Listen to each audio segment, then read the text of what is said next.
Hi, this is Danny Doyle, and I am here with another tier list, this time on the most uncontroversial game in the series, Fire Emblem Awakening. For anyone who has not already seen my video on tier lists and my personal tiering philosophy that goes in depth onto my criteria of how I rank units within games, I'll give a brief spark notes, but I would highly recommend watching that video. It is linked below, and it will give a more in-depth understanding of the criteria that I'm using for this list, because I think that all lists need a specific set of criteria, otherwise you're just throwing characters at the wall, right? And at the end of the day, it does still end up being subjective, but if you disagree with my placements, at the very least, look at my criteria, see if you understand where I'm coming up from that. But also, I welcome disagreement. You are welcome to comment if you think I've under or overrated someone. SparkNotes version of the criteria that I use. What I'm most interested in is how much a unit helps you to beat the game, how much easier they make the game, how much they contribute towards hitting end credits. So I don't care about things like LTCs, I don't care about your speed, if you're doing like a speed run or anything. I don't care about DLC, so if this unit is like capable of doing a specific build in the Apotheosis DLC, that's not part of the main campaign. It's not something that I account for. That's not to say that like that is an invalid way to play the game, but personally I am just most interested in clearing the game, so that is what I judge units on. It is, of course, very subjective, but that is kind of the deal with tier lists, is that they are subjective. I do penalize units for availability.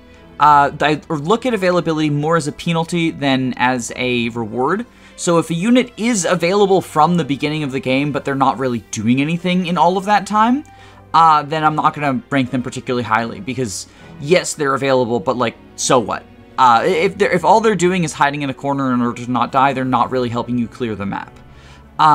Since Awakening has optional DLC that can allow you to sort of power level, those being the various like grind for gold maps, the grind for experience maps, the get people from other Outrealms thing where you get like versions of heroes from previous Fire Emblem games, I am discounting all of those. Again, it's not an invalid way to play, but I personally don't like playing that way. And I think that with infinite grinding, it sort of opens up a can of worms where everyone can just sort of become generically good, which is already sort of a thing in Awakening. You might have noticed from my the names of my tiers that a lot of the cast feels very samey, in my opinion.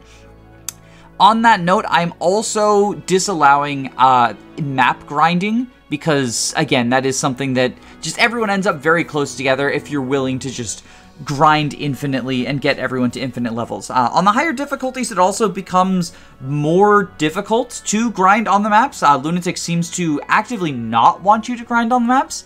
And on that note, when it comes to difficulty, I'm not specifically talking about Lunatic, but I'm mostly talking about Lunatic. I don't feel that I have enough experience with Lunatic Plus in order to talk about how units have changed in that setting, but I've done 3 playthroughs of Lunatic. I feel like I have a general grasp on how this game plays on Lunatic. I've looked into numbers and whatnot. That being said, I tend to think that the units who are good on higher difficulties, with some exceptions, are also good on lower difficulties, because they contribute in basically the same ways. So I would say that even if you're entering on like hard mode, maybe not normal, I haven't actually ever played normal, but I would say that even on like hard mode, this list tends to be kind of where I order people in. One other thing that will come up with regards to the Robins is that I penalize characters for recruitment cost. Now everyone in Awakening you can get for free. I'm not going to count playing a paralog as a cost, because if anything, it's a boon, because often you get rewards from the paralogs and experience. So yes, it is like you do have to complete an optional map in order to get, for example, Morgan.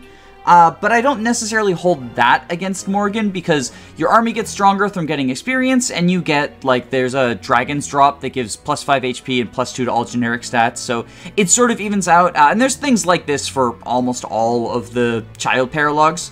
So I tend to think that that ends up washing out. But with Robin, male Robin and female Robin are a binary choice. You only get one of them, and one is definitely significantly better than the other.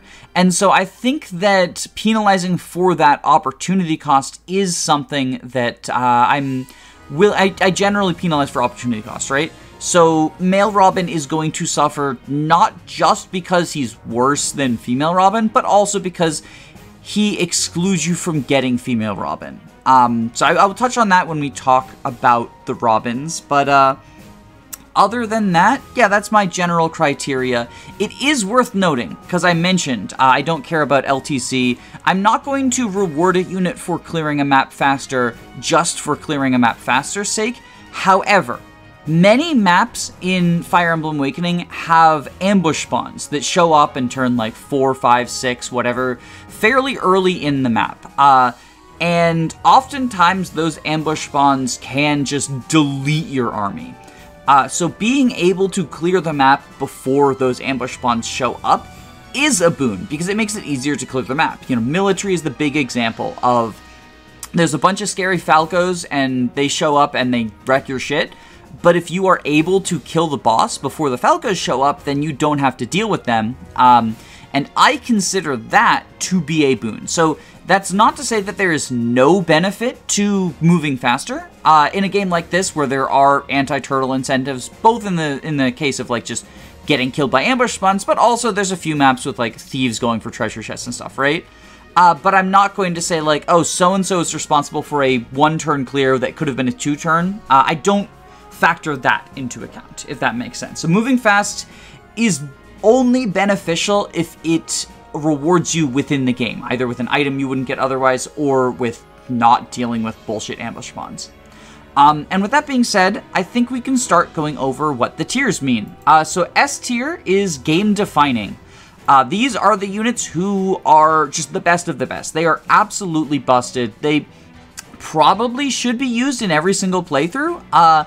And even if they're not like extensively used, they have a purpose in every single playthrough. I would say that most of these units are deployed in every single map of the game. On Lunatic in particular, I would say probably anyone who ends up in game defining is deployed on every single map of the game. Every single map that they're available, right? You know, like someone not being available for prologue isn't going to exclude them from that. But I think that these are just the best of the best. They're around for a long time, and they are doing stuff that entire time. A is offers something unique. Many units in Awakening can be trained to be good, and just sort of just become generic balls of stats and skills. And some units offer something beyond that. And so if you offer something beyond just being able to be trained up into a generic ball of stats and skills, I think that you belong in A tier, because you have something that makes you stand out. Now, when I say offer something unique, obviously, I mean offers something unique that is beneficial. Because if a unit has a personal weapon that is 1 might, and every time they use it, they lose 10 HP, that is technically something unique, but it is not something beneficial. So this will come up with, for example, the Galeforce boys. I will talk about my feelings on Galeforce when we get to the first person capable of learning Galeforce, but I tend to think that, you know, oh, there's a unit who, like, if you give Donnel the proper parent, or you give Donnel the proper wife, then that wife's daughter will end up being able to get Galeforce that couldn't be able to before, and you have to train her to, like, 25 promoted and all this obnoxious stuff. Sure, that's unique, but I don't consider it to be good. So offer something unique with the caveat that it does need to be a positive thing that is offered. Generically good early. So B+ and B- are mostly because I don't even necessarily think there's a full tier difference between a lot of the units in this cast.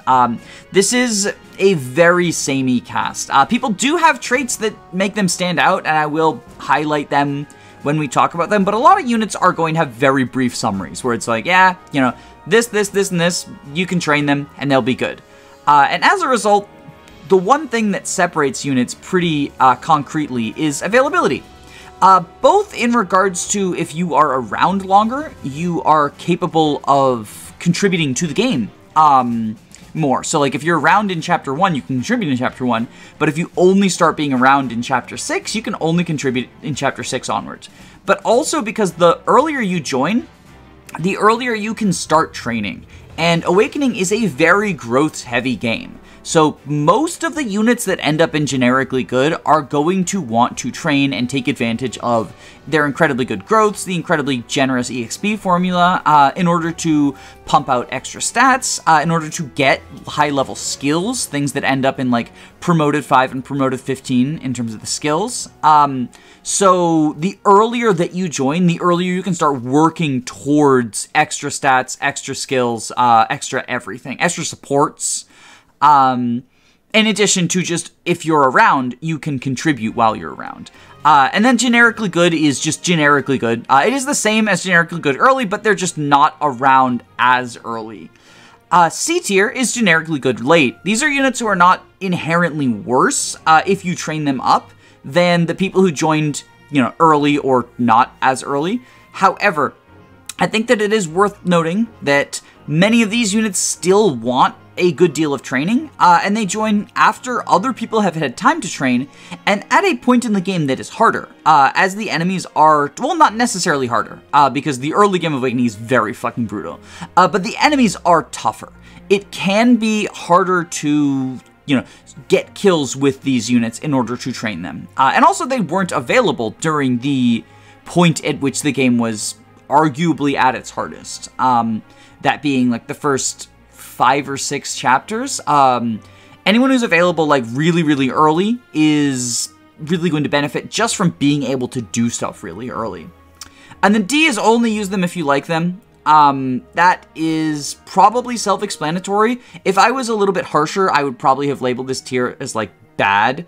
I would probably not use any of the units that I end up putting in D tier. But if you enjoy them, either because of their personality or just like, you know, you like a project or whatever, go for it. Awakening is a difficult game, but no Fire Emblem game is hard enough that you can't use any unit you want.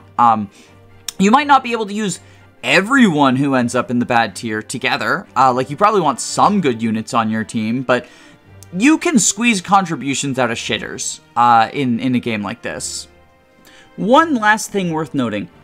I will order S and A tier and maybe D, but I will not be ordering B, B-, and C. Those are, again, the reason that these tiers are just generically good is I think that they are generically good to the point of being indistinguishable. I don't even necessarily know that recruitment order, availability order would be the tiebreaker for all of these, because oftentimes, you know, like a unit shows up in chapter 3, they've got slightly better stats than one who shows up in chapter 2. So I will not be ordering the generically good units. I'm sorry if you're a big fan of one of them, but you can assume they're the best one. So first up is Chrom, the lord of the game, and he is quite good.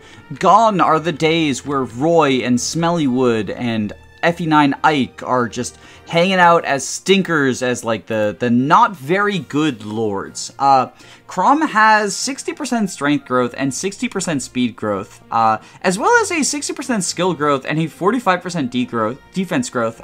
So all of his growths are more than just respectable, they're quite good.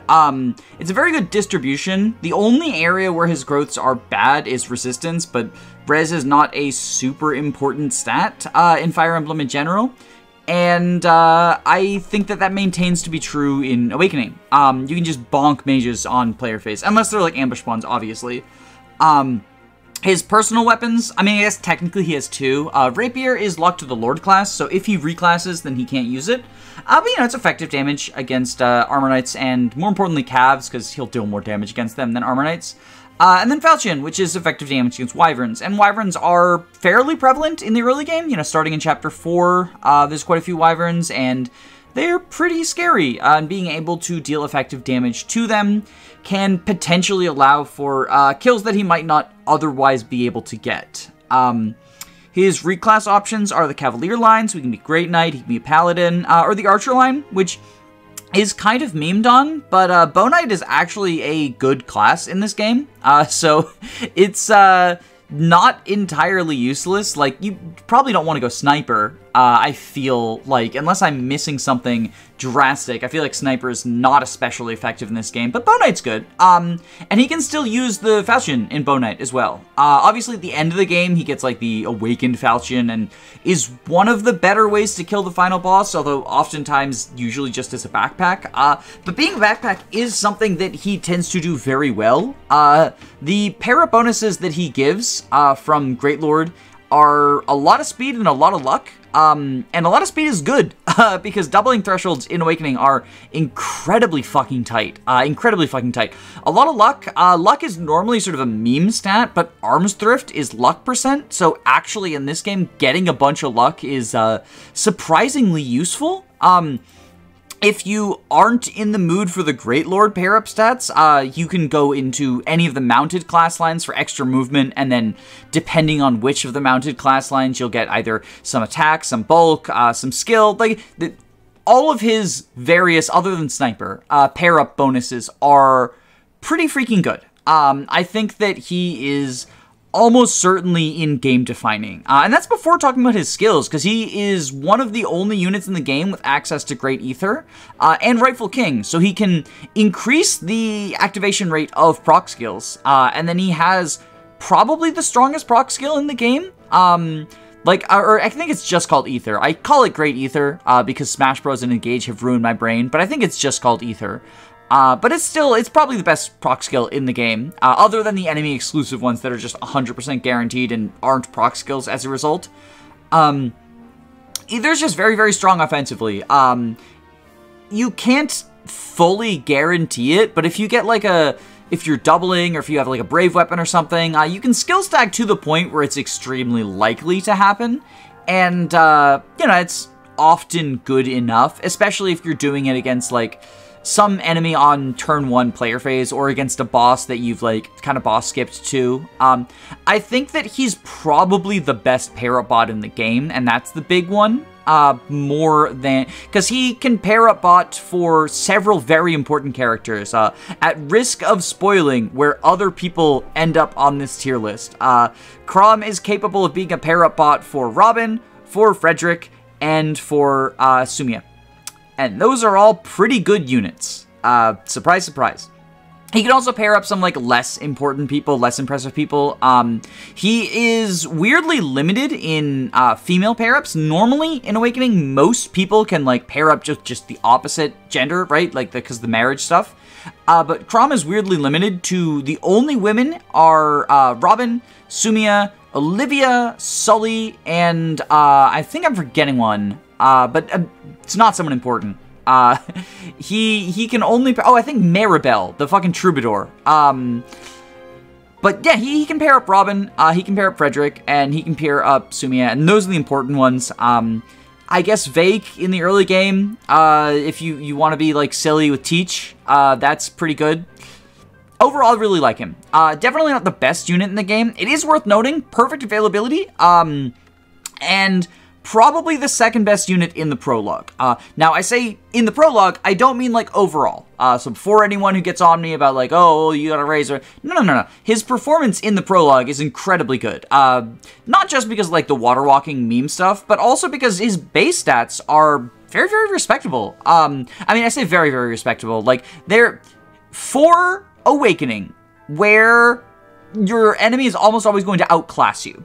7 strength and 8 speed, and again, access to potential effective damage against the Cavaliers. You could do a lot worse. You could do a lot worse in the prologue.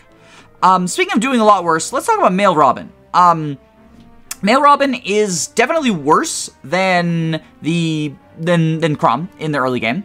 Male Robin is probably, of the 5 potential units available in the prologue, Male Robin is probably the worst.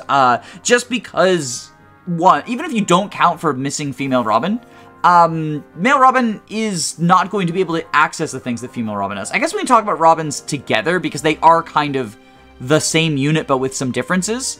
So Robin's base stats are actually really unimpressive. They vary by a couple of points depending on the boons and bans, as do the growths. But generally, Robin is going to have straight 50s across the board. And generally, Robin is going to have, I believe it's 5s across the board. It might be 6s or 7s. But their base stats and their growths are not super impressive. The big things that make Robin stand out, as well as 50s mostly across the board. And then, 80% in HP. And their base stats are between 6 and 4, depending on where their Banes and Boons have gone, right? Other than HP, which is obviously more than 6 HP. They would be an awful unit that started 6 HP. I don't care about their growth rate. But their growths are pretty generic. They're, in comparison to other Awakening units, like, being a Generalist is not the greatest thing in the world. They make up for this with Veteran, which is a skill that only they and their children can get, and it multiplies experience by 1.5 times. And Veteran is kind of the ultimate example of how multiplying experience gain often does far more for you than increasing growth rates. I think there's a reason that the trainee units have leaned towards Aptitude lately instead of, like, Paragon, and that's because Paragon ends up just being incredibly strong, often too strong. If you look at, like, Astrid from Fire Emblem 9, right? Like, she's supposed to be a trainee, and Paragon just makes it so that she's honestly way too strong. I think stronger than she was supposed to be, right? If you look at, often in Sacred Stone's rebalances, people will give Ross or all 3 trainees Paragon, and it boosts them to an extent that it just does not feel particularly balanced. It's certainly fun to see, like, the EXP bar go up very high, but I tend to think that it is an example of EXP gain often, like, boosting EXP gain often being better than boosting your pure stat gain. However, that is not the only reason that Robin stands out as a unit who can, like, grow really well. Robin is the only unit in the game capable of accessing every single class, aside from gender-locked ones. As a result, they can access a bunch of different skill combinations, which is pretty cool. They can, do various, like, Armstrift, Nos tanking stuff. You can have, like, Vantage, Armstrift, Nos, Soul, like, weird skill combinations. Most of the time, this does not super come up. Like, it is nice that it is there, and it is definitely, like, it's better than not having it, right? I would rather have the potential to do weird skill builds than not have them, but I think the biggest thing that stands out with Robin having access to every class line is she can take galeforce into any class that you want, and in particular, like, Sorcerer. She can therefore function using both the broken skill Galeforce and the broken Nosferatu life healing enemy phasing stuff, right? Only female Robin can do this, and as a result, male Robin really, really sucks, because not only does he not have access to the ability to be probably your first Galeforcer, potentially tied with Sumia as your first Galeforcer, just because of the way that Veteran significantly boosts experience gain. Like, Robin does have to get 10 more levels to get to Galeforce than someone who's starting in Pegasus Knight would, but they get those levels a lot faster thanks to the way the Veteran works, and because of second sealing of resetting your level, kind of, sort of, not really. I don't know the exact math behind it. I think that they are so close that I don't care about the exact math behind it. Where does this end up putting Robin? Well, male Robin is still pretty good because, Veteran and snowballing is definitely a thing. And he can do other, like, busted builds. Like, he can do other generically broken builds, like Dark Mage Nosferatu stuff. He can do the Armstrift Soul Mercenary thing.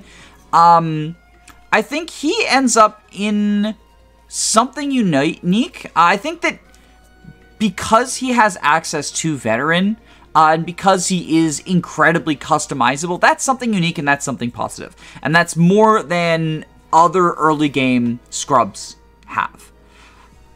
But he is nowhere near as game-defining as female Robin.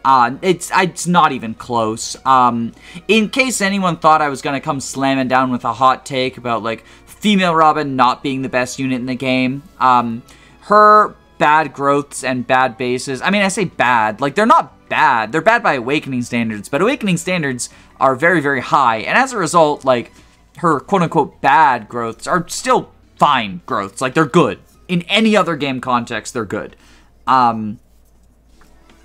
She she's game-defining. Like, she is just game-defining. She's the first person to Galeforce. She's capable of doing all sorts of broken combinations, and she will snowball incredibly hard and incredibly fast because of the way that the experience formula works with, like, looping second seals and stuff. I tend to think, like, you know, it's fairly accepted that Robin is the strongest unit in the game. I think that people sometimes exaggerate how strong she is. I do want to take a moment to be like, you know, yes, Robin solo is, like, very possible, and it's not even, like, you know, I wouldn't fully even call it a challenge run, right? But, so, a while ago, another YouTuber, Emblem, and this is not hate towards Emblem, by the way, did a playthrough of Fire Emblem Awakening Lunatic Plus, where he, after Chapter 4, accessed the logbook and took a logbook Robin from a cleared save file that had, like, capped stats and capped skills and everything, and just soloed the game from there with logbook Robin. It was very funny, by the way. Like, it's a very funny gimmick for a playthrough, and mostly was just, like, making fun of the gameplay of Awakening that I personally also don't like. Like, I tend to agree with the criticism that was being made there. That being said, that logbook Robin is not reflective of how Robin performs immediately after Chapter 4, and I feel like a lot of people talk about Robin as if she is immediately in that status as soon as you get after Chapter 4, right? And again, this is not hate towards Emblem. I think that the video was very funny, and I don't think that that's the intention behind the playthrough, but I do think that many people describe Robin's performance as if it is that, which is why I bring it up. Robin does break the game. Robin does not break the game wide open to the extent that people say that she does. Next up is Lissa, and Lissa is the first staffer that you have. She is available starting the prologue, and in a game where enemies are incredibly fucking threatening, being able to heal is actually quite good. You are not always getting one-rounded. Enemies in Awakening are very, very strong, but usually you're not getting one-rounded. You're often getting two-rounded. In fact, you're almost always getting two-rounded. With few exceptions, in the early game, your units are getting two-rounded. And so you want to top them off so that they don't get two-rounded, so that they don't immediately get killed the next time that they have to engage an enemy on enemy phase or player phase. As a result, Lissa becomes incredibly valuable early on. I think that alone is something very unique. I should talk about how Lissa is technically also another Galeforcer. I'm gonna go over my issues with Galeforce now, because while Galeforce is an incredibly strong skill, the best skill in the game by a wide margin, and access to Galeforce in a reasonable time is a boon that will land anyone in the game-defining tier. The keywords are in a reasonable time. So Galeforce is a level 15 skill for Darkflyer. Darkflyer is a promoted class from Pegasus Knight. If you do not start in Pegasus Knight, you are not getting Galeforce in a reasonable time. You can get it, but you need to get to level 10 and then second seal into Pegasus Knight. Then you need to get to level 10 again, and your experience gain will be slightly slower than if you were actually an level 1 unit, but it is close to being a level 1 unit. The problem is that you have to go through that twice, right? You have to go through 10 unpromoted levels twice. Then you promote, you get the cut promoted experience gain, and now you need to get 15 more levels. This is 35 levels for anyone who starts at level 1. You know, slightly fewer if they start lower or higher than level 1, but it is usually between 30 and 35 levels. It is absurdly late for people who have to reclass in most cases. Robin is the exception because Robin has access to Veteran to sort of cut that time down, and also Robin is available from the first map. Now Lissa is also available from the first map, and so she can immediately start building towards that Galeforce level, but she's stuck on staff experience, and staff experience in Awakening is fucking awful. They butchered it hard, and it was already not great in GBA and Tellius, but it is worse in Awakening. And the reason is that your experience decays over the course of the map. Now, this is to prevent you from being able to, like, grind staffers. For example, in my Fire Emblem 7 playthrough, I ground Sarah to like level 20 in Lin mode just by allowing an archer to shoot Sane over and over and over and heal staffing Sane in order to like recover his HP, right? Or Kent, I can't remember which one, but one of the Christmas Cavaliers, doesn't matter. I think as an effort to counter that level of like over grinding, they made your staff experience decay over the course of the game, but they didn't do anything to change the amount of experience that you get. I think the formula is slightly reworked, but it's not noticeable enough that like Lissa is gaining a lot more experience than you would expect an early staffer to gain. As a result, like, if anything, she's probably the slowest person with Galeforce to get it. And yeah, she joins earliest, so she joins in Prologue. I do not think that Galeforce is in any way, shape, or form a part of Lissa's kit in a realistic sense. And this isn't even like, oh, you know, we're assuming that we're moving way too fast because we need to low turn or whatever, right? This is like, by the time she gets it, unless you've ground on the map, you're probably more than 2/3 of the way through the game. And Lissa's relevance has also probably like fallen off by that point.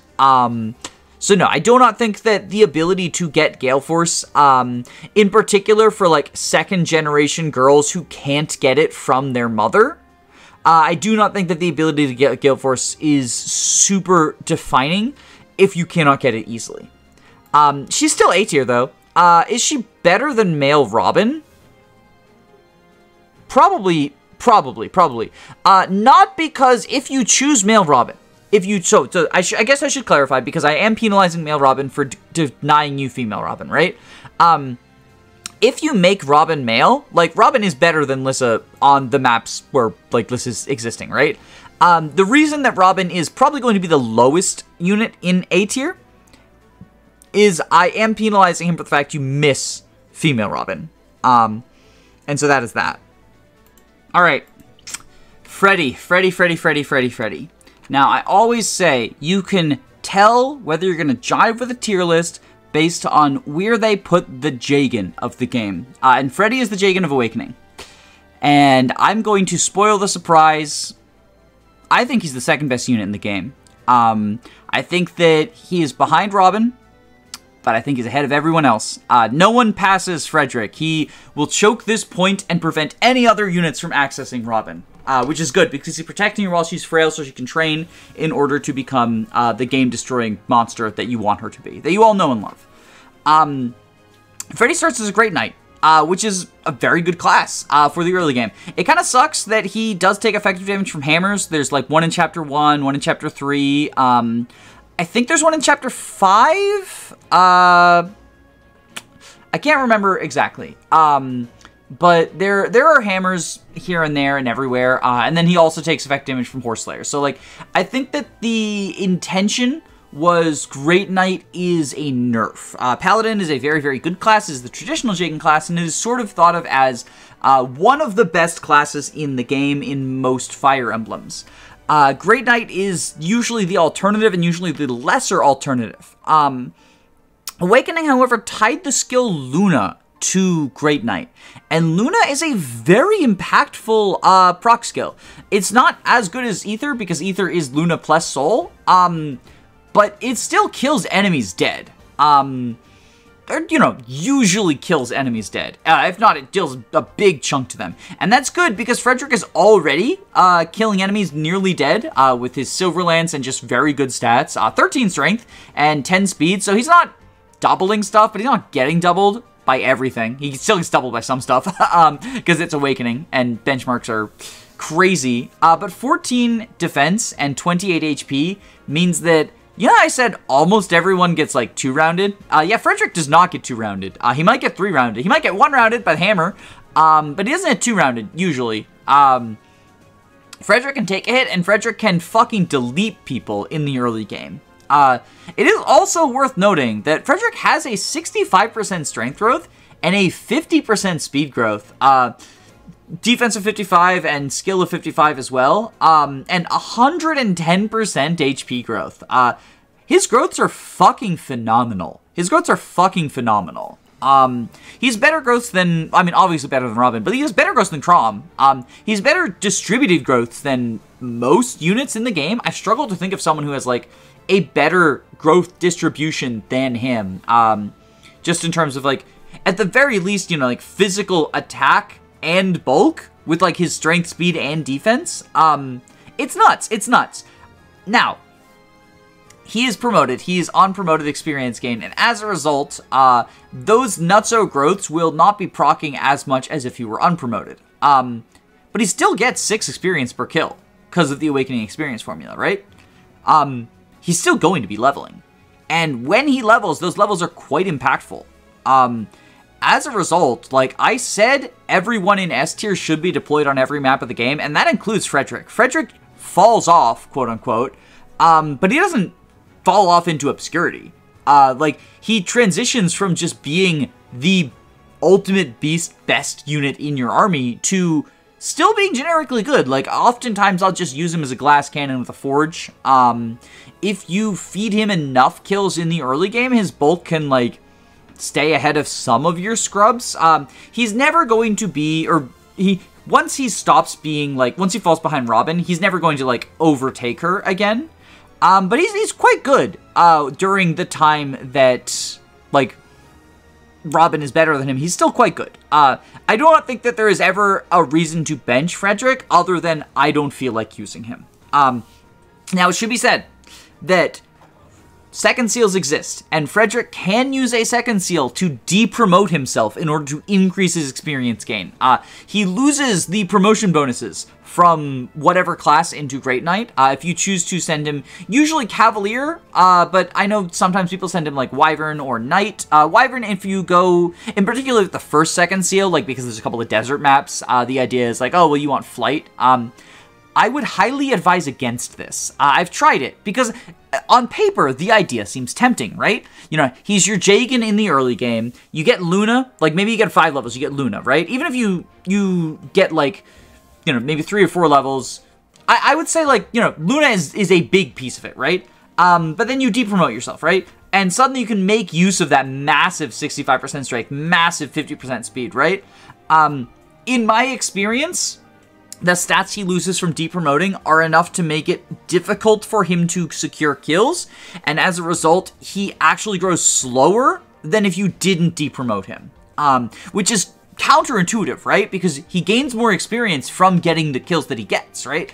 But it is just very easy to plant him in the middle of a bunch of enemies and have him kill them with like Silver Weapon, have him kill them with Luna procs, and not die because he does have that good bulk, that I think that de-promoting him feels like a trap. Now, again, I said that the Wyvern is often tempting because there are desert maps right after that second seal, right? And you can fly him around. But Fredrick pairs incredibly well into flyers because they give him more speed and he gives them more bulk. And so if you care about Fredrick flying around the desert, which I think you should because you want him to see combat, pair him up with a flyer, especially a flyer who you, like, maybe aren't using long-term, but even if you are, like, his parrot bonuses will help the flyers, right? And he gains experience while being a backpack when he, like, contributes and stuff, right? So, I think that it feels tempting. Like, I understand why, on paper, it seems like a good idea. And maybe this is an L. Like, if you have had a better experience de-promoting him than me, let me know, but I really would advise against it. I think that he just, he prefers to remain promoted. If you get him to level 10 and you want to reclass him, like, then that's, you know, send him into another line. I think that Great Knight Paladin are probably the only 2 classes he wants to be in. But I could see, like, General if you're memeing around, or, like, Wyvern if you care about terrain and stuff. You get the +2 strength from Wyvern as well, I guess. I don't know. I really, really like Freddy, though. I really, really like Freddy. Okay, next up is Sully, the red half of the Christmas Cavaliers. She joins in Chapter 1, slightly earlier than Stahl. She's slightly closer than him to getting javelins, too, which is good because, like, attacking without counter is good. She's fine. Like, she's fine. 7 speed, or 8 speed, 7 strength, 55% strength growth, 60% speed growth, like, she'll grow fine. Cavalier's a good class. It gives you access to Luna from Great Knight. It gives you access to Paladin for the, you know, extra movement. She's fine. She's fine. She's available early enough that you can sort of build her and do whatever. Oh, since she and Lissa are mothers, and Robin, I should also say, I'm not giving mothers credit for if they have a child who's good. So I'm just giving them credit based on, you know, them being good, right? But she's fine. Like, she's just generically good. I'm going to be saying this for a lot of Awakening units because a lot of them are just generically good. Her availability starting in Chapter 1 is very nice because at that point in the game, you only have 6 units available, and every little bit helps. The enemies are incredibly threatening. They are incredibly hard to kill because you usually need multiple units to team up, and so being one of those units who can team up definitely earns her brownie points. But it doesn't earn her as many brownie points as Virion. I have to say, the more times that I play Awakening, the more sold I am on Virion. I think that he is phenomenal. Asterisks. In the early game, he has bows, and he has iron bows too. Like, he starts out with iron weapons, right? That means he can attack without being countered. That is incredibly important when, as I've been emphasizing, like, enemies are incredibly threatening, and you need to team up with multiple people in order to kill them, and you only have one healer. There's, like, healing forts in Chapter 1 and Chapter 2. I don't think there's any sources of healing other than the healing staff in Chapter Prologue. But yeah, Virion can attack people without facing counter, and therefore he can chip people down without facing counter. Effective damage against flyers is also nice, I guess. Although the first flyer you run into is in Chapter 5, the Wyverns in Chapter 5, I believe. I don't think there's any Pegasuses before then. And there's definitely no Wyverns before then. I think I mistakenly said that there are Wyverns starting in Chapter 4 for Chrom. I forgot Arena Ferox was Chapter 4. I thought it was 3 for some reason. I get the numbers mixed up in the early game. But yeah, Virion, mostly his strength is that he can attack without being countered. And that's something that is relatively unique to him. Robin can do it with the Thundertome, and Miriel can do it. Virion can do it, and that's it. I guess it is worth noting that, like, for Lunatic Plus, being one of the few people with access to a weapon that gets hit by Aegis instead of Pavise is good, because, like, it is a niche. Because they have, like, the Aegis Plus and Pavise Plus, and one impacts, like, tomes and bows, and one impacts swords, lances, and axes. And you generally want a mix of units who can not be impacted so that you can, like, you know, hit the people who have Pavise with bows and hit the people who have Aegis with, like, swords or whatever. So that's nice. I'm not really ranking him for that, because it is just kind of like sugar on top of a unit who's already pretty good, I think. Already pretty good. And also because, as I mentioned earlier, I haven't played Lunatic Plus enough to know how things shift when you go into Lunatic Plus. So my gut says that he's even better in Lunatic Plus. But I think that under my criteria, it's very hard to put him anywhere other than A tier. Which for the archiest of archers, honestly, A for archer, it fits. The question is he... I mean, this will upset people, right? So we do it for the clickbait.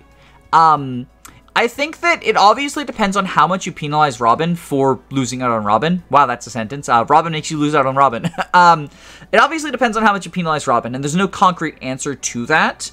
But I think that female Robin is so good that, like, losing that puts male Robin down pretty low. And also, like, this is just too good of an image. It'll piss some people off. And that's good. I like that. Stahl. Stahl is the second half of the Christmas Cavaliers, and he feels strictly worse than Sully. I don't know if that's actually true, but he feels strictly worse. Because he shows up a chapter later, at the same level, with relatively the same stats. Like, he's got a point of defense on her, but in exchange, he loses 2 points of speed. And he has a point of strength on her. He has 10% more strength growth and 10% less speed growth. They're the same. All right, they're the fucking same. He has sword rank instead of lance rank, but both of them have discipline, so he is technically farther from a javelin and contributes on fewer maps. I think in every way he's just worse than her, which feels bad, but he's still around in the early game. He's still chipping in the early game. He still takes one hit in the early game before he dies from a second hit, right? I don't think he can be anywhere other than generically good, because, like, at the end of the day, he is fine, but, like, I don't know, it's Stahl, right? Like, everything that I said for Sully applies to Stahl. And to a lesser extent, also applies to Vaike. Vaike is in this weird situation, right? Where, like, the game kind of tells you that he's only good as a pair-up bot, and that's not true. As I found in 0% growths, his bases are actually, like, pretty solid, and warrior promo bonuses were enough to sort of, like, carry him over in terms of that. That being said, like, the reason that I used him instead of, like, training Stahl or Sully or whatever in 0% growths was specifically because Warrior gave him access to rally strength. He does have, like, really, really fat strength growth, 75%, and 50% speed. Like, so his offenses are very, very respectable. And his defenses aren't shy either, with 50% defense growth. 5 base is not great, but he can, like, get a speed pair up from Lon'qu, for example, if you want to. Again, just generically good. I think he's probably better than the Christmas Cavaliers, but in the interest of not ordering B tier because they are all so fucking samey, I'm putting him below here and saying he's better than them to demonstrate that I do not think there is a meaningful difference between the people in B tier. Like, they're all generically good. It sucks that he doesn't have a weapon for Chapter 2, so he functionally joins halfway through Chapter 2, but he can be a pair-up bot, I guess. I think he is good as more than a pair-up bot, but he's just fine. He is just fine. Like, he's nothing special. I do not subscribe to the Vaike is better than Robin propaganda. Miriel is also not better than Robin, but she uses the same weapon type, so that's a good transition. Most of what I said about Virion applies to Miriel, right? She is able to counter, or she's able to hit people who can't counter. I guess she's technically better at it, both because she hits on resistance and because she, like, can attack archers without countering, which, like, so can everyone fucking else, but not Virion. She can also, I guess, technically speaking, enemy phase. If you find an enemy she doesn't die to, which, you know, is a fairly tall order because she is a frail mage, she can counter and deal damage to them, which is something Virion can't do at one range. I guess as a result, she ends up, like, just above him and offers something unique. I should also point out that she can use Rescue once it becomes infinitely viable. And if you have elected to train her, she will have a decent magic stat for Rescue. Rescue being an E-rank staff means that anyone who promotes into a staff-wielding class can use Rescue. I didn't bring it up with Lissa because her magic's not very high. Ironically, like, I guess I should have, because she can use Rescue in Chapter 5 to rescue Rickon, the Hat Boy, and Mirabelle, the Troubadour lady, right? You can keep them safe without it, but it is probably the most free way to do so. But I think that Rescue is honestly more impactful for the people who promote into staff usage than it is for Lissa in particular, because of what I mentioned in terms of, like, she grows less, because, like, she's tough on staff experience, right? And so as a result, if you're choosing to train Miriel, then she will have a better she'll be better at rescuing than Lissa. I think Lissa is a better unit overall because the healing early on is just so valuable. But yeah, Miriel, you know, she can be a rescue bot, right? And I guess that, combined with the being able to attack from 2 range, pushes her over Virion. Sumia is probably tied with Robin in terms of how easy it is to get galeforce. She joins a little bit later and doesn't have veteran, but in exchange, she needs 10 less levels, or hold on. She starts in Pegasus Knight, but she starts as a level 1 unit, right? So she needs 10 less levels and 1 less seal, because she needs a Master Seal, but not a second seal. And seals are not an especially short supply in the mid-game, but early on, like, it is nice to not have to give a second seal to 2 people for Galeforce. Her stats are, like, it's a pretty rough start with 6 strength. 11 speed is very good, and she has functionally more than that because she has +2 speed from Pegasus Knight, right? So it's functionally 13 speed. She doubles everyone. She deals very little damage, but, like, with a Vaike pair-up or a Freddy pair-up, don't use Freddy as a backpack, by the way. But with, you know, Kellam, anyone who, like, boosts her offenses and bulk, she can do some work as a Pegasus, and start growing and start moving towards galeforce. Her growths are, you know, again, they're awakening growth. Like 45% strength, 70% speed. Defense of 30 is like actually very low for awakening. Like that sounds decent for like GBA, for example, but it's very low for awakening. She'll be pretty frail, but you can fix that with a pair up. Great Knight pair up is pretty good. Chrom is someone she can pair up with, although usually if you're doing one of the ones that gives like speed, right, you probably want Chrom on someone else, because the one area she doesn't need is speed. But yeah, I think she's quite good. I would argue game defining. She's a candidate for your first Galeforcer. She has less class flexibility than Robin. I think she's probably worse than Chrom. That start is rough, but being the first Galeforcer and having the potential to pass Galeforce down to her daughter is also quite nice. When you get someone who can get Galeforce reasonably early, in many cases you're paying for 2 Galeforces, or you're working for 2 Galeforces, right? Because you can pass it down to the child, and then they will also have Galeforce. And you can do fun stuff where you pale Galeforces into each other and proc them twice and move like all the way across the map that way. It's kind of stupid. It's kind of nuts. I think that, so arguably, theoretically, she could get Galeforce on Lucina, so she could be a 3-for-1 deal. I'm gonna go ahead and say no, the fuck she can't. She's not getting Galeforce before Lucina joins. Okay. If you hyper omega focus her, it is definitely possible. I know I have a friend who routinely gets Galeforce on Lucina, every time that he plays Awakening, because he's a big fan of the ship, right? And that's awesome.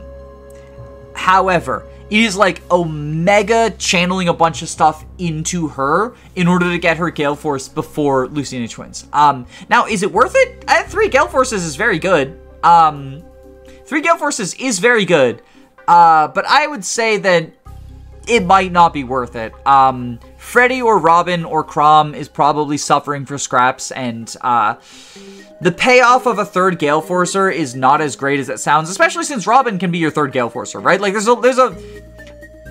as much as, like, I talk about Galeforce being a lot rarer than people say it is, and I would argue it is, like, you can still get Galeforce on Robin, and Sumia, and Morgan, and whatever Sumia's kid's name is, who I can't remember.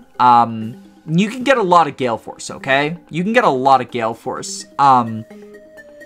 So yeah, anyway, good bulk, or not good bulk, good combat if you give her, like, something to supplement her bulk and or strength. Her speed is phenomenal. And worst case scenario, like, if you decide for whatever reason you don't want to use her as a unit, let her carry Freddy places then, right? So he doesn't have to worry about terrain. That's nice.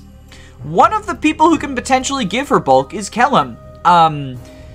Yes, who, I know, funny joke, haha, who, Kellam, you know, nobody knows who he is. Yeah, he's bulky, he's got good bases, he's got decent growths, he can give defense pair up, he can go General or Great Knight, Great Knight to get Luna, General for, like, rally defense.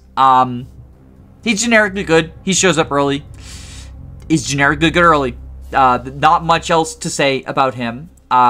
Everything that I've said about everyone else in this tier, like, applies to him.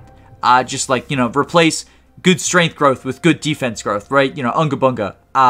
Replace, like, you know, oh, he can pair up with Lon'qu with, like, you know, pair up with Sumia or whoever, right? Like, they're fine. It's really hard to distinguish from these units. They're all fine. A unit we can talk about actually offering something unique is Donnel. The unique thing is that he kind of sucks. Donnel's the trainee. If you train Donnel, if you train him to level 10 and then use a second seal and send him into, like, fighter, he ends up being just a better version of Vaike at that point. But like a level 10 villager to 1 fighter, Donnel is better than a level 10 Vaike, right? If you decide to send him mercenary, well, you don't have any mercs to compare him to, but, like, he's, you know, he's better than, I guess, not Gregor, because Gregor joins later, but, like, you get the idea, right? Like, he you do get an actual payoff for the growth, which is nice because often trainees you don't, and they just end up being a worse version. Like, look at Ross versus Garcia, right? And he's just like a worse version of Garcia, and it's very tragic. That's good, but it's not good enough to keep him out of D tier. Use him if you like him. Like, he can snowball and blow up the entire game. But you know who else can snowball? Everyone in B tier can snowball and blow up the entire game. Like, yes, he blows them up harder, but like, if you're killing the enemy, the extra stats don't matter. It is very funny that in order to keep Donnel, you need to get him a level on his join map. Like, they fucking knew. They knew, like, hey, you probably don't want this guy, right? If you do, if you're the sort of player who does want this guy, you're gonna want to get him levels in his join map anyway. So, like, it doesn't even lock people out of using him. As a result, I don't even penalize him for that because it's not a cost, right? If you're the sort of person who enjoys using a unit like Donnel, you get him at least one level, probably more, in his join map. And again, Donnel being bad under this criteria does not mean he's a poorly designed unit. I actually think he's a very well-designed unit. Probably the best designed trainee in the series because he struggles incredibly hard, and the payoff is someone whose stats eclipse everyone else, but usually in by an irrelevant amount, right? I think that, yeah, D tier, you know, enough said. Lon'qu. Lon'qu's got generically good combat in the early game. His speed is good. Sea Swords is nice. You can, like, killing edge stuff, right? And it's often a PRF for him. Like, the only other person who could reasonably get it, I guess, are, like, Stahl, Robin, maybe Fredrick and Chrom. Yeah, Chrom can probably get it if you're using Chrom, and you should use Chrom. Robin's probably using tomes, Freddy's probably using lances, Stahl's probably on the bench. He's pretty good, though. He's pretty good. Guy's pretty good. He gives speed. He can pair up with Vaike to get strength, to cover the fact that his strength's not great. Generically good early. Generically good early. We're moving into the point where I no longer would consider anyone who joins after Lon'qu, I think, is joining a little bit too late to be considered early contributing to the early game, right? Because now you're joining, like, in Chapter 5, or after Chapter 5. I guess Rickon is combat ready on Chapter 5. So he's combat ready for the same number of maps as Lon'qu, unless you, like, put off Donnel to get the rescue stuff to save Rickon, right? He starts with the Elwind in his inventory, and there's a bunch of flyers, but because Wind has such low might, it's actually just, like, against flyers, it just has generic tome might. Like, Wind has the same might as, I believe, Fire against flyers. It's very pathetic.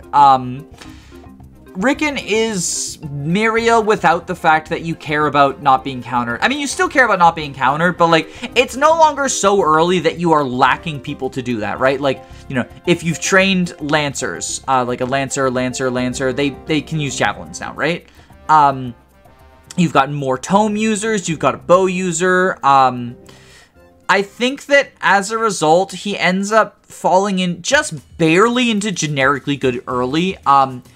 He's quite bad, I would say, which is a weird thing to say about someone I put in generically good, because his start is very bad, but he is able to contribute by, like, hitting Wyverns on his map with the Elwind stuff, and you can do the thing you do with him where you train him and you turn him into, you know, a unit who has been Awakeningized, right? Much like Miriel, he can be a rescuer. He has a later start at that just because, like, he joins later, right? So if you wanted to make her a rescuer, you start grinding her immediately, and he can start grinding later. Yeah, so unlike Miriel, because Miriel can access Dark Mage, right, for Nosferatu, which is one of the more broken builds. Rickon kind of just doesn't have a broken build available to him.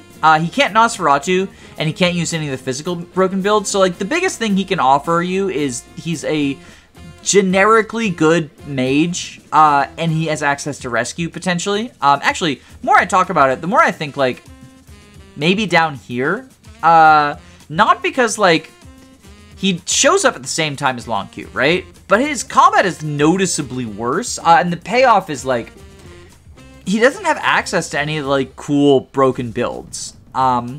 Maybe I'm being too harsh on the Hat Boy. I'm definitely not being too harsh on Miriel. She joins at the same time as Lon'qu, but like because she's stuck on staff experience, she grows slower. You can make her into something good. You know, she technically has access to galeforce in the same way that Lissa does, but it's even longer for her to get to it. She's mostly just staff bot number 2, and at a time when staff bot number 2 is like probably still kind of useful, but not super useful. You know, think the Anna Paralog one, like not the one where you recruit her, but the one that is immediately available afterwards. You might want a second staffer, especially if you're like splitting your forces in half to go save the village and also fight the boss on the river.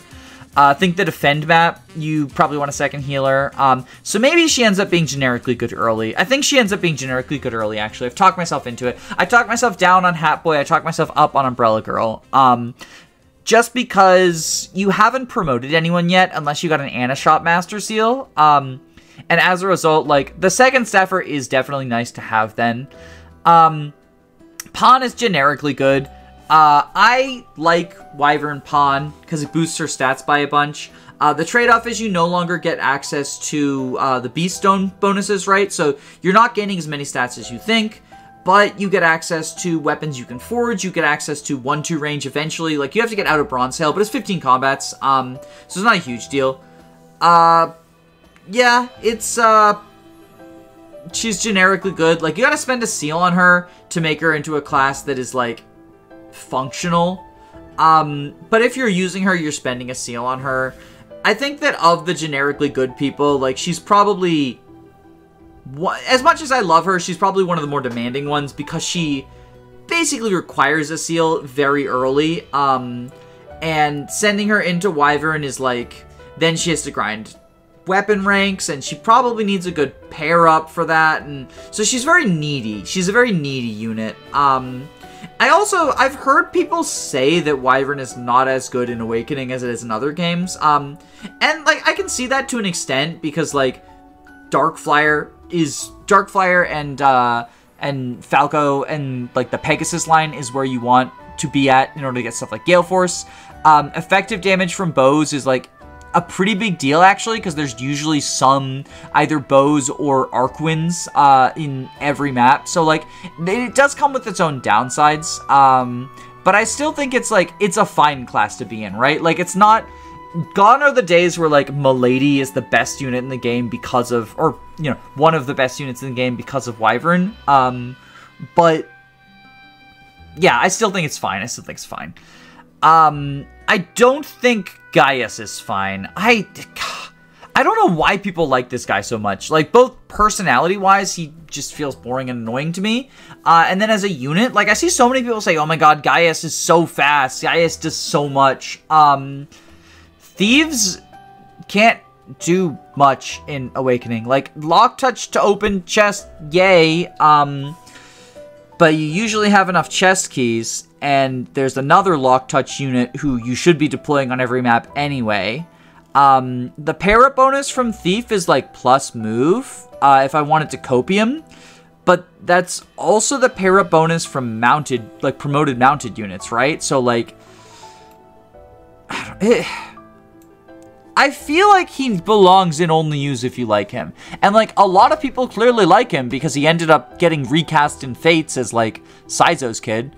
But he doesn't offer you anything. Like I don't know what he offers you. I guess the plus move early on, like before you're able to promote Cavs. So like Freddy's the only one who does it, and again, don't make him a backpack.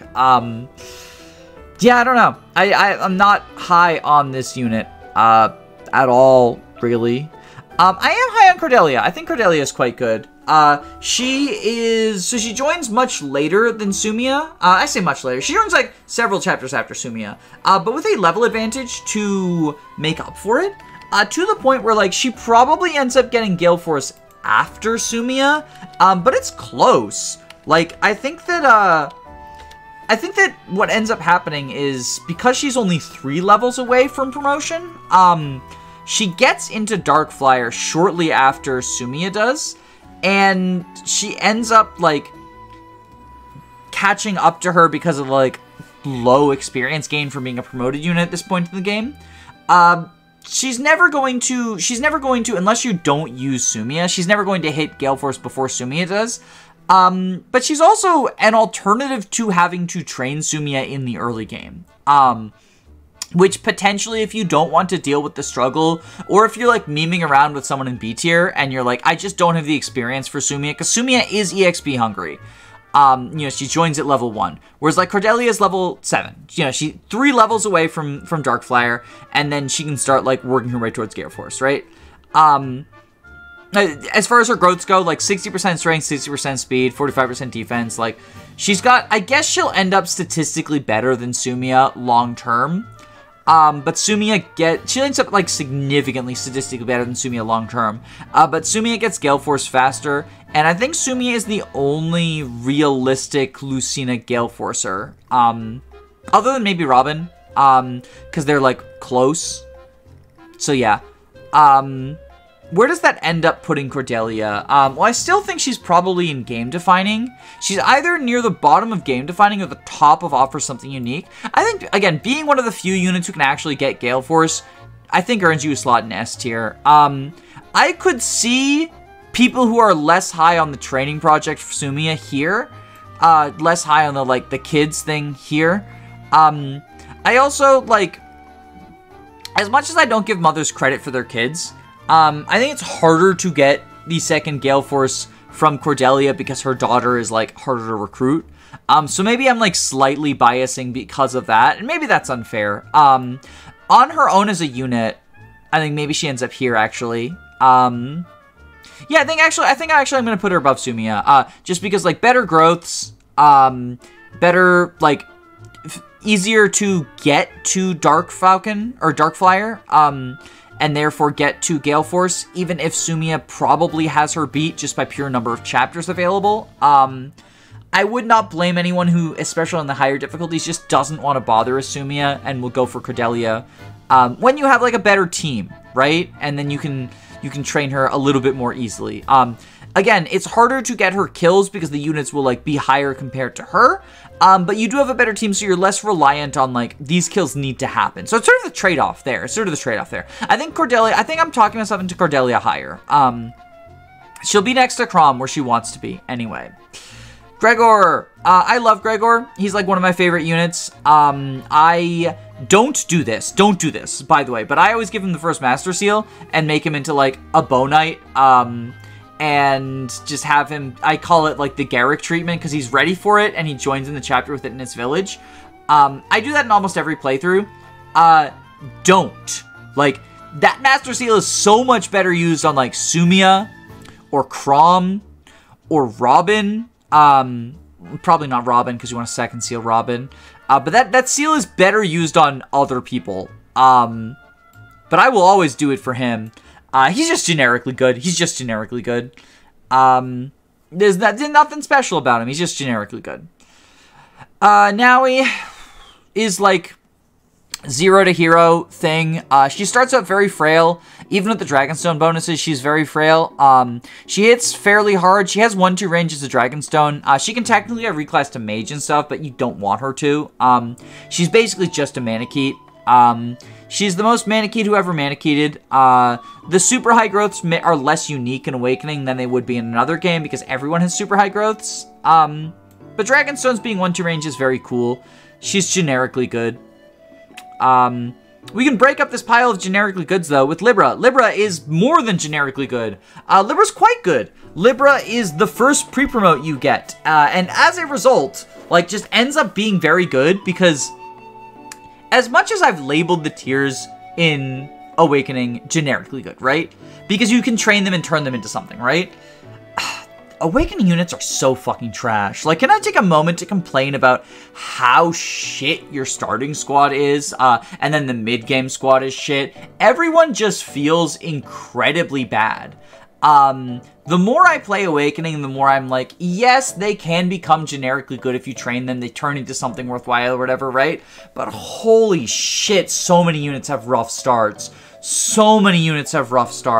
And then you get Libra, the shining beacon of pre-promotes. And you're like, finally, my struggle is over. I get a unit who's just good. And his magic is good enough that he has decent rescue range, too. Like, it's not the best rescuer in the game. We'll get to her. But he has decent rescue range. He can do combat okay. Like, he's a weird hybrid unit, which can be frustrating.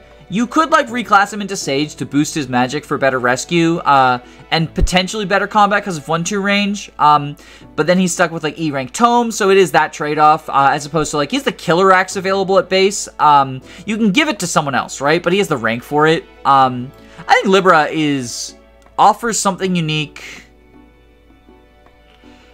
Probably here? I have him under Miriel because Miriel could theoretically be a rescue bot as well. But Libra being a rescue bot that comes for free is really quite nice. Really quite nice. And being combat that comes for free is just a breath of fucking fresh air. In fact, I think actually I like him better than Miriel. I like him better than Miriel.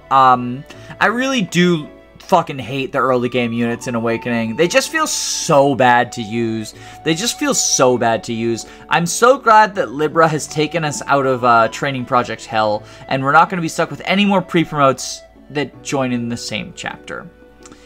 Yeah, I mean, she's just generically good. I guess the big thing to say about Tharja is she comes as, like, your first Dark Mage, right? She has the first Nosferatu Tome in her inventory. Miriel and Robin can theoretically use that as well. She can use it at base. They need to reclass, like, Second Seal for it. I think that Robin's a better user of it, but also Robin, like, kind of wants to go on her way to get Galeforce. So you're sort of torn back and forth.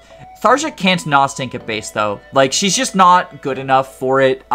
You need better stats than what she has to Nos tank at base. And Nosferatu is not going to be buyable for a while. I think the earliest it's buyable is you need to do a child paralog. I think it's Mariel's kid, Laurent, but I might be wrong. But there's a child paralog that is the earliest one available. Otherwise, you can buy it after, like, chapter 14? Once it's buyable, then you can sort of like Nos tank because you'll probably have stats for it, and you'll have the inventory for it as well.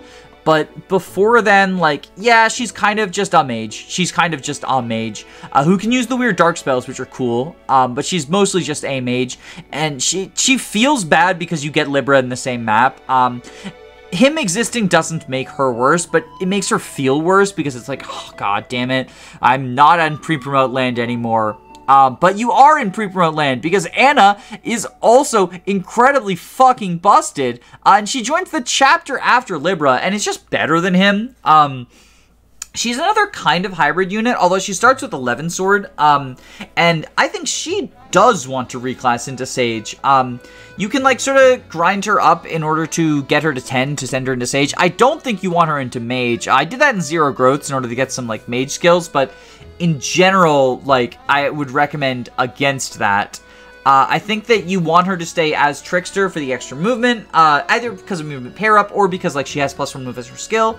Levin Sword is a very good weapon, and she's the best user of it. And then once you get her to level 10, you can reclass her into Sage, and she gets a magic boost, and she can use Tomes now, which are better combat for her than physical swords. But even when you're not doing combat with her, you're rescue staffing with her, and she's the best rescuer in the game, and rescue is infinitely buyable, starting from the port map where you get Shursh. And as a result, you can just use rescue to zoom through boss kill maps, right?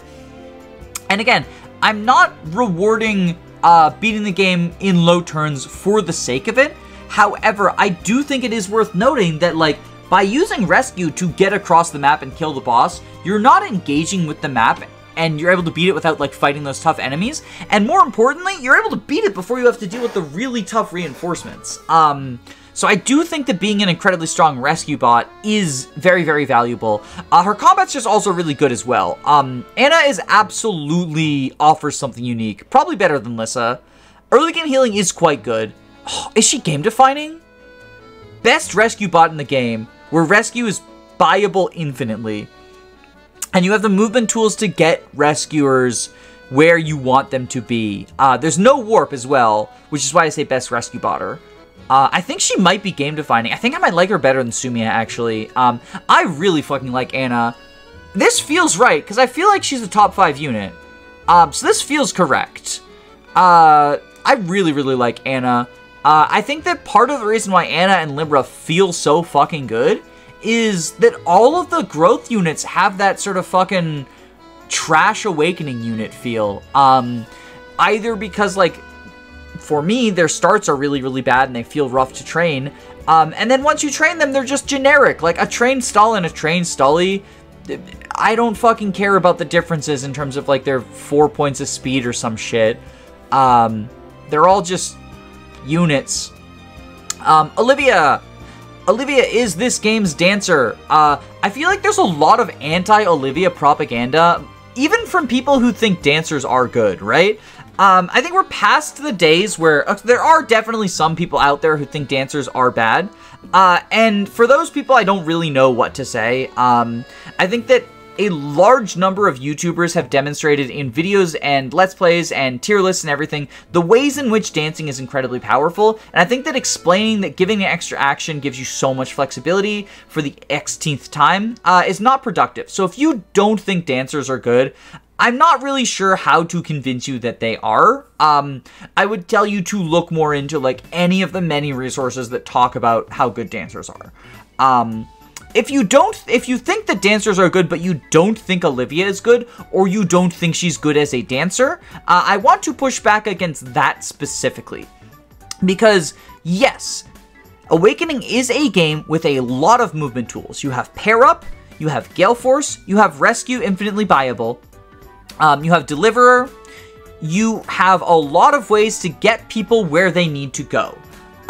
And you can do playthroughs where you don't use your dancer. There are there's boss kill one turns that you can do without using your dancer. You end up using, like, Gale Force pair up stuff, you end up using, like, rescue chain stuff. A dancer enables that, though, as well. Like, just because you can do something without the dancer doesn't mean it's easier without the dancer, right? It is often easier to do with the dancer because they enable strategies that you can't do without them. For example, within a Zero Growths context, I often found myself rescuing with Anna, dancing Anna to move her, and then rescuing whoever I actually wanted to rescue. So rescue Olivia, dance to get more movement out, right? If you have a Gale Force pair that you want to zoom across the map, you can rescue the dancer to them or pair up deliver the dancer to them in order to dance them and get them an extra action after their Gale Force. It's also worth noting that you get Olivia before you have Gale Force, or at least before you have a Gale Force pair. You might have one Gale Forcer, I find it unlikely, but you definitely don't have two Gale Forcers that you can backpack into each other. Olivia is still incredibly useful for kill boss stuff. And that's before talking about, in terms of route maps, just giving your best unit another action on a route map is valuable for routing the map. Like, killing a scary enemy, moving someone who is frail out of range that they need to be in. I think the biggest thing is that the frailty feels bad because there are a plethora of ambush spawns in Awakening, and Olivia is getting one-rounded by them if you aren't aware of where they are. And that feels very bad, and that is a frustrating problem with Awakening's design. However, Larum and Elfin are considered to be very good dancers in Fire Emblem 6, right? That is also a game where there is a large amount of ambush spawns. And Larum and Elfin have like 14 HP. They're frail as shit. They're getting one-rounded by everything. Olivia is still good. Just because she can get killed by ambush spawns doesn't make her bad. And just because you have other movement tools does not make her redundant. If anything, those movement tools make her stronger because she can be used in conjunction with those movement tools. While many dancers lag behind high movement units, it can be hard to get a dancer to reach a paladin without using like a convoluted series of rescue drops. The fact that you can just slip her inside of a deliverer griffin and have them move her over to someone far away and have her dance them because you switch. The fact that you can rescue staff her across the map to dance someone that's important to dance. This is all additive to Olivia, not subtractive. You can beat the game without her, but you can beat every Fire Emblem without your dancer, and that doesn't weaken the dancers in terms of their utility. I think that it is a little bit weird and frustrating how much Olivia is sort of shit on as the worst dancer when, like, she's in my opinion, one of the better ones, because she is very available, joining in Chapter 11, and can be used in conjunction with a bunch of tools in order to further power her and them up. You know, dance your rescuer for another rescue. Dance your galeforcer to get farther across the map. There's a lot you can do. I think she ends up right here. Sure, she's generically good. Like, feels weird to say about the first canonical wyvern you get, but if you wanted a wyvern, like, you've got candidates for it. Half the fucking cast can become a wyvern. It's not special. And she doesn't have any other classes she can go into. Like, she ends up going fucking, Troubadour, Cleric are the other classes. Like, so, no. No. She's just a wyvern griffin, unit. So, if anything, she feels worse as a result of that. Honestly, I think generically good late is actually a better place for her. She's sort of at the edge of, like, she doesn't feel great to use in her join map. Her join map is a very threatening map where you're surrounded on all sides by a bunch of enemies. And it gets to the time where, like, this is what separates the wheat from the chaff, right? Like, people who have grown properly versus who have not are really going to get, you know, replaced by your pre-promotes like Libra and Anna and whatnot, right? And sure, she just sort of shows up and she's like, hey, I'm okay. I got good growths, I guess. I do not have a good class set, I guess. Yeah, I don't really care for her that much. At least she's better than Henry. I think Henry is I've not used Henry. He's probably generically good late. He just feels really bad to use. I'm gonna pull up his stats real quick. 50% magic, 40% strength as a dark mage. 50% magic, 55% speed, 50% defense. I mean, like, I guess he can be a NOS tanker. His reclass sets are, like, kind of weird. He can be a barbarian. Thief is a meme class, but he can be barbarian. I don't know, he feels... I would like to put him in D tier, because he feels worse. Like, on join, it's like, why the fuck would I use this guy, right? Like, he's worse than Shursh, and Shursh is already just, like, barely fucking trainable and usable. I think that he's probably fine if you train him. He feels like... He feels very frustrating to train. He just joined so late. I guess that's where generically good late is. He just feels so bad. He just feels bad. Sairi also feels bad. She joins as a Swordmaster. She can go Assassin. She can go in either of the Flyer classes, but she's then pushed down to Bronze Weapon Hell, which, like, sucks for that point in the game. She's never fucking getting Galeforce because she needs to get to 10 in order to reclass into Dark Flyer, or she demotes into Pegasus Knight, in which case it's fucking Jover. Like, her stats don't hold up if she demotes. I think she's probably generically good late because you could train her to be, like, an Omega good, like, Swordmaster or Assassin or whatever. Which neither of those are classes I'm super high on, but you can make them work in Awakening. Yeah, not much to say about her. Like, her pair-up bonuses are a lot of speed, and that's definitely good. So I guess you can make her a pair-up bot. Tiki is another generically good late. Her paralog is really fucking annoying. Her stats are pretty good. She's kind of like a Base's version of Naui. So all of the Manakete stuff applies to her. Again, she can go like Sage. She can go like, I think she can go Wyvern, which is kind of funny. Like a dragon riding a dragon. So if you want to meme around, that's a fun meme to do. Like, she's a dragon riding a dragon, Lamau. But she's nothing special, and I don't have anything to say about her. Basilio and Flavia offer something unique, as they are the Gotos of this game, and they are the easiest final boss killers, the easiest Gremma killers. I think Flavia is better at the job than Basilio, but they kind of work together for it. Whoever you decide to be your Gremma killer, right? you give them a Brave weapon, you give them Luna, so you send them to Great Knight, you give them Luna, you give them a Brave weapon, you have them fucking go to town with the Brave Luna, and you have the other one get like a C support with them, or a B support if you're lucky, and reclass into the class that their partner notes needs. So like, if Basilio is your killer, you send Flavia Trickster. If Flavia is your killer, you send Basilio Berserker.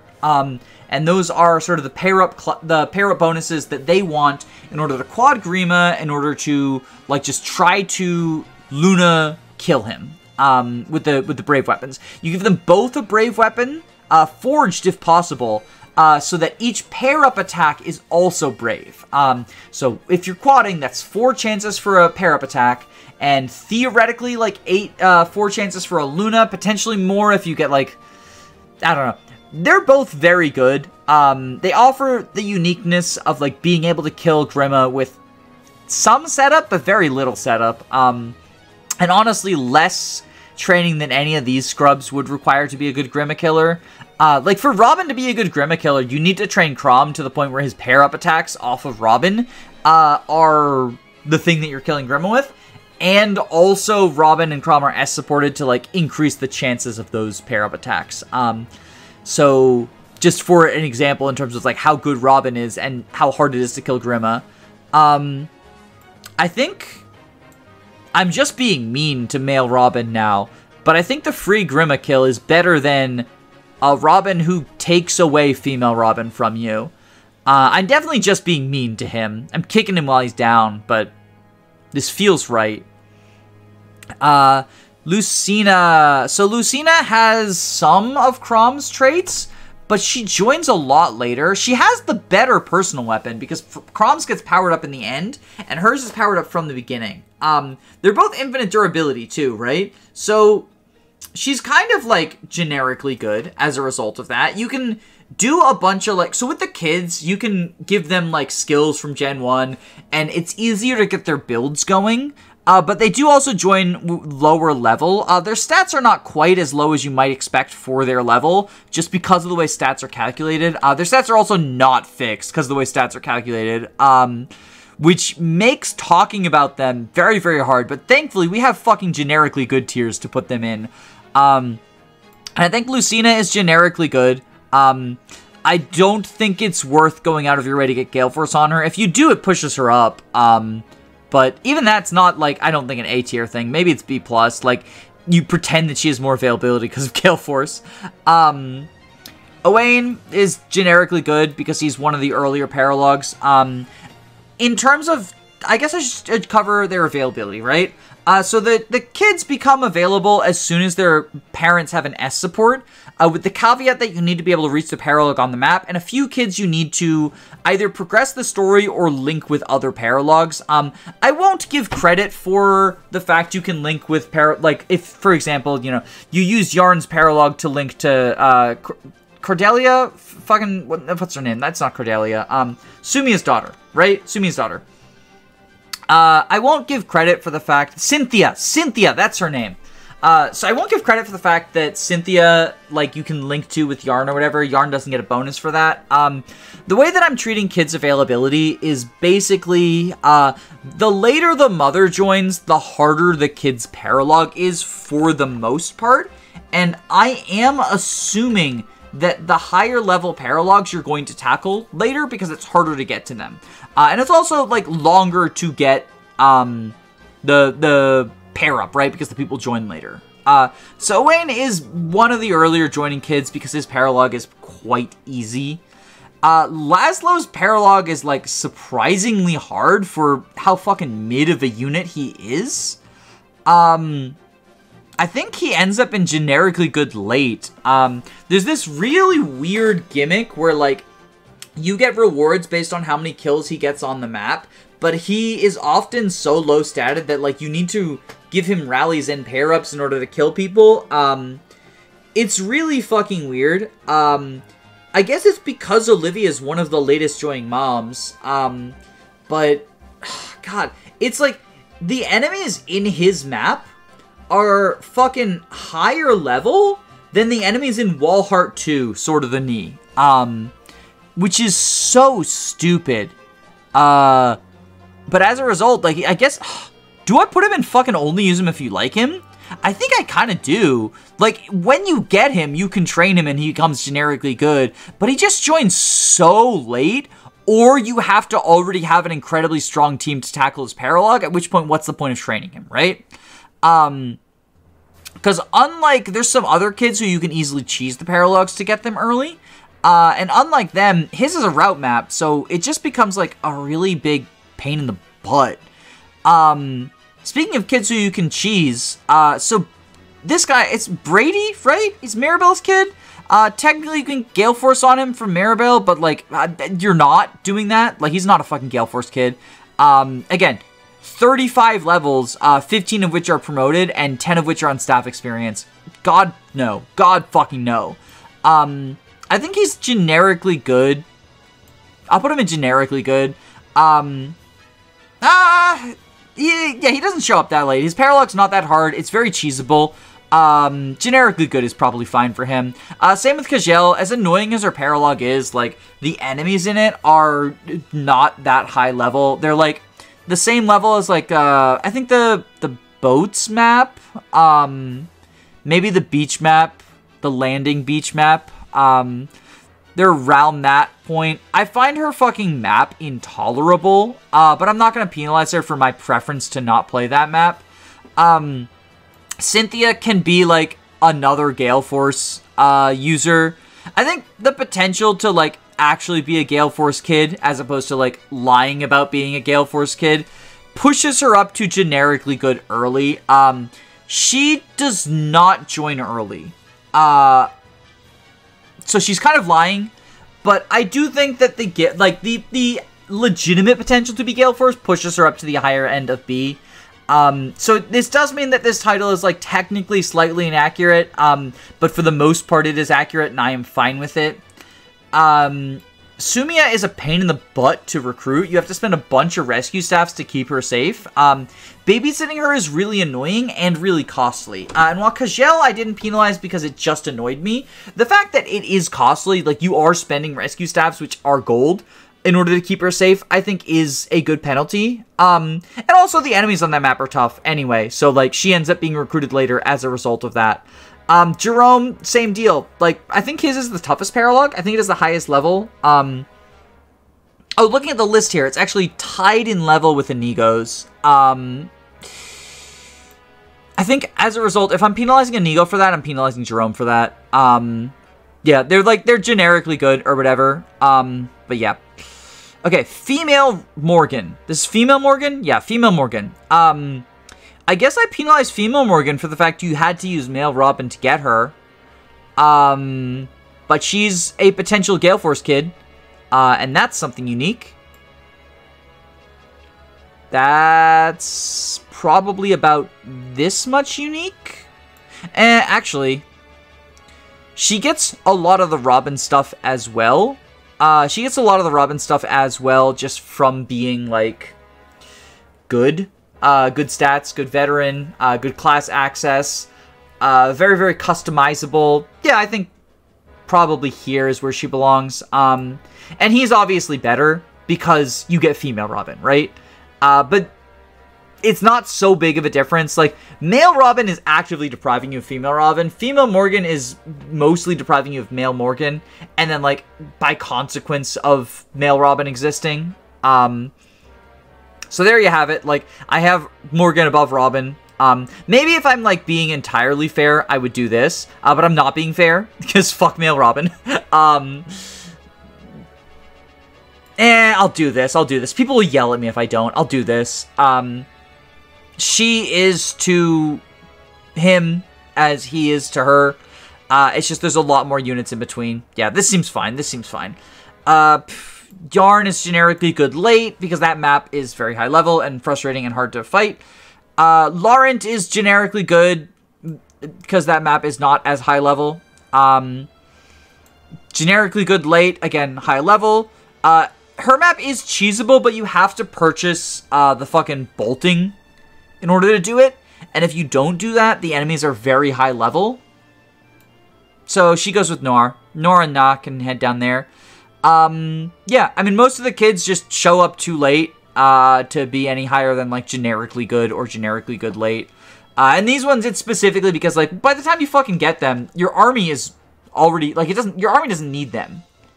But, so by the time you get them, it's fine. I guess this is my list.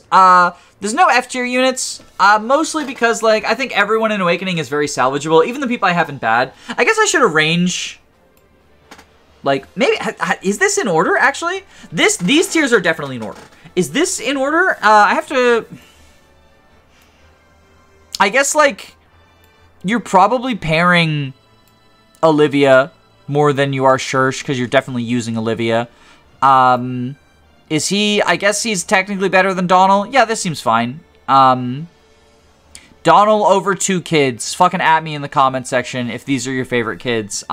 Look, I love Laszlo in fucking Fates, which is why I keep calling him Laszlo instead of Inigo, I think is his real name. I'll probably make the timestamp Laszlo so that I get comments. If you commented already about it being Laszlo instead of Inigo, you've been baited. Not really, because I did legitimately accidentally call him Laszlo, because...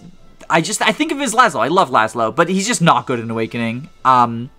If you have anything you want to say about this list, let me know in the comments. Bye-bye.